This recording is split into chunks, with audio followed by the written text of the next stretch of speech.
Bonjour à tous, aujourd'hui je vous retrouve pour une vidéo sur comment continuer à aller au restaurant, comment continuer à aller à sortir après une sleeve, comment continuer à aller manger chez des amis, chez de la famille, etc. Alors, je me suis fait opérer en septembre dernier, donc ça commence à faire plusieurs mois et donc j'ai eu l'occasion d'aller plusieurs fois au restaurant, d'aller manger plusieurs fois à l'extérieur, donc j'avoue que je commence à avoir une petite habitude. Alors, tout d'abord, le plus simple, c'est d'aller manger chez les autres. J'ai lu sur certains groupes que certains ramenaient leur tupperware, etc. par peur de trop manger, de manger plus que de raison, etc. Alors, pour ceux qui ont un protocole pour le premier mois avec une phase liquide, mixée, bon, ça, à la rigueur, je peux comprendre. Par contre, pour après, très honnêtement, je trouve que il faut qu'on puisse aller manger à l'extérieur. Pourquoi ramener son propre tupperware alors qu'il est si simple de dire aux autres non mais vous en faites pas, je mange juste ce que je peux manger. Il suffit de s'écouter. Personnellement j'ai pas eu de phase liquide ou mixée. Juste la première semaine à vrai dire après l'opération où effectivement on m'a demandé de manger mixé, pas liquide, mixé. Et après, j'ai pu remanger des morceaux assez rapidement. Voilà, au bout d'à peine une semaine, je remangeais des morceaux. Donc voilà, c'est mon protocole qui est comme ça. Je sais qu'il y en a qui sont différents, mais en tout cas, pour moi, c'est comme ça que ça s'est passé. Et donc j'ai été manger chez du monde une semaine et demie après l'opération. Euh, j'ai juste mangé en fait ce que je pouvais, j'ai bu ce que je pouvais. Et les personnes ont d'ailleurs très très bien compris. Il faut juste savoir l'expliquer. Parfois, il faut répéter parce qu'il y a des gens qui sont persuadés que parce qu'on est opéré, on ne peut plus manger certaines choses, que parce qu'on est opéré, il y a des aliments qu'on n'aura plus du tout le droit de manger parce qu'ils sont persuadés que c'est un régime hyper restrictif. Donc, dans leur tête, régime, c'est zéro beurre, zéro gras, zéro sel, zéro de zéro d'ailleurs. Alors que, pas forcément, je dis pas qu'il faut s'enfiler la plaquette de beurre tous les jours, hein, ce sera pas terrible. Mais sur le principe, on n'est pas privé de manger des choses. Ce qu'il faut aussi penser parfois à répéter, c'est en termes de quantité, parce qu'il y a des gens qui sont persuadés qu'on n'a pas mangé assez, que oh là là, mais t'as mangé que ça? Mais oui, parce que c'est que ce que je peux manger aujourd'hui. Demain, peut-être que je mangerai un peu plus, peut-être un peu moins, parce qu'il y a des jours où j'ai plus faim que d'autres en fonction de l'activité que je peux avoir. Faut pas hésiter à répéter. Voilà, moi j'ai déjà eu l'occasion d'aller chez des amis et on me dit ah mais tu manges que ça, mais attends, tu veux un yaourt, tu veux un truc. Non, si j'ai mangé que ça, c'est juste que j'ai suffisamment mangé. Voilà, faut juste le répéter. Par contre, effectivement, il faut s'attendre parfois à des gens qui ne comprennent pas l'opération, qui voilà, ont un petit peu de mal, et qui, en nous voyant manger tel aliment ou tel aliment, par exemple, manger un petit bout de saucisson, il y en a qui vont dire ah, mais attends, t'as été opéré, faut pas manger ça. Enfin voilà, il faut juste soit être pédagogue, soit passer au-dessus et dire non, mais je mange ce que j'ai décidé de manger, et puis voilà, ça, c'est une chose. En ce qui concerne le fait de manger au restaurant, je sais qu'il y en a qui s'en privent. Et moi, je pense qu'il ne faut pas. On peut aller manger au restaurant après une opération. Alors, pas les premières semaines, hein. De toute façon, ça sert à rien. On mange tellement peu que c'est dommage. Mais on peut aller manger au restaurant. J'ai déjà fait plusieurs restaurants depuis mon opération. Alors, comment je procède? En général, si le menu enfant m'intéresse, je pose la question si c'est possible d'avoir le menu enfant. Parfois oui, parfois non. Il y a des restaurants où ça sert à rien de demander parce que, voilà, par exemple Buffalo, les trois quarts du temps ils disent non. Par contre, vous avez tous les restaurants de parcs, comme Disneyland, Futuroscope, etc. Faut pas hésiter à leur demander parce que eux disent oui. Voilà, en général, enfin en tout cas les expériences que j'ai eues, ils ont dit oui. Donc c'est plutôt agréable. Même si j'avoue qu'en général je mange même pas entièrement le menu enfant, il y a des restes qui sont donnés aux gens qui sont avec moi au restaurant. Mais en tout cas je mange à ma faim et je peux manger un petit peu de tout sans avoir l'impression d'être frustrée.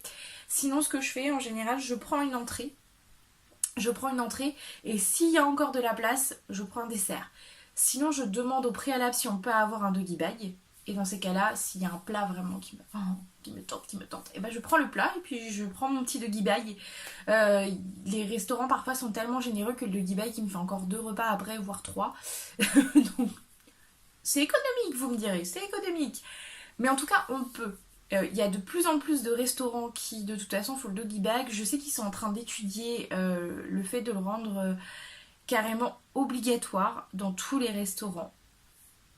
On verra ce que ça va donner. Mais en tous les cas, ce serait très agréable, surtout quand on est opéré. C'est très très très agréable de pouvoir ramener ses restes de repas. Petit 1, on les a payés et petit 2, sinon ça va à la poubelle. Donc c'est dommage.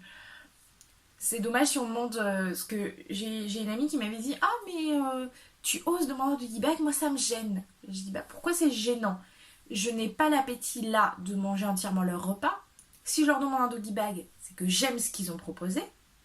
Si je ne demande pas, c'est que plutôt j'ai pas aimé. Donc au contraire c'est positif de dire non mais attendez, donnez-moi ça.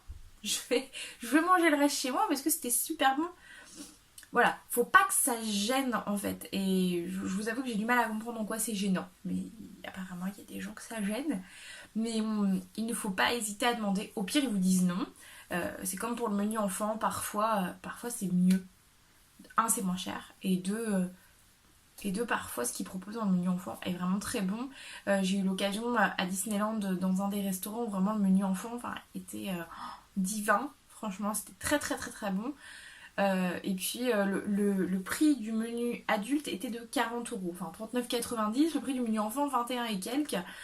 Et j'avais dit au restaurant, je dis bah c'est pas que je veux pas payer plus, c'est juste que je ne pourrais pas manger ce que vous allez me proposer pour une quarantaine d'euros. Donc c'est du gaspillage pour vous, c'est du gaspillage d'argent pour moi. Tant qu'à faire, voilà. Et je sais qu'ils avaient accepté très très rapidement. Ils m'ont dit ah, pas de souci, on vous fait le menu enfant. Donc ça se passe très très bien. J'ai eu l'occasion au Puy du Fou aussi de demander. On me l'a fait aussi. Enfin voilà, c'est vraiment là-dessus. C'est top. C'est top, c'est top. Franchement, voilà. Ce que je fais aussi parfois quand je vais au restaurant avec mon mari et que il a, c'est pas un jour de très très grand appétit, des planches à partager ou des tapas, etc. Pourquoi? Parce que moi, ça me fait mon repas, hein, clairement. Ça me fait mon repas et j'ai l'avantage de pouvoir peut-être prendre un petit bout de dessert après. Mon mari, lui, du coup, a suffisamment mangé et il ne reste rien.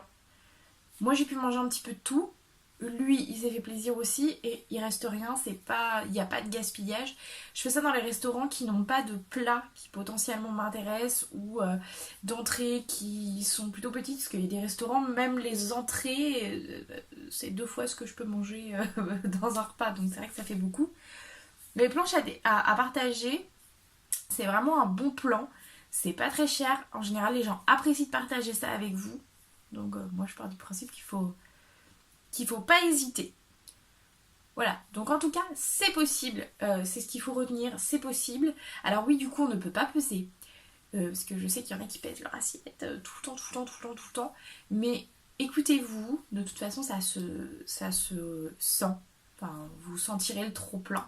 Mais en tout cas, on peut aller au restaurant, et je pense que c'est ce qu'il faut retenir. On peut aller au restaurant, on peut avoir une visite normale après une sleeve, et le bypass, on peut faire aussi, puisque j'ai des connaissances qui ont fait le bypass et ils peuvent aller aussi manger au restaurant. Donc on peut, et je pense que c'est ce qu'il faut retenir. Je lis encore trop souvent sur des groupes qu'il faut pas aller au restaurant, qu'on ne peut plus y aller, qu'ils emmènent leur tupperware chez des amis. Non. Non. Vous pouvez encore vous faire plaisir. Alors évidemment, n'y allez pas tous les jours. 1, ça reviendrait vite cher par rapport à ce que vous mangez. Et 2, bon, on est d'accord que pour la ligne, qu'on soit opéré, pas opéré, obèse, pas obèse, c'est pas bon pour la santé. Mais en tous les cas, vous pouvez y aller de temps en temps, faut pas vous priver et faut en profiter.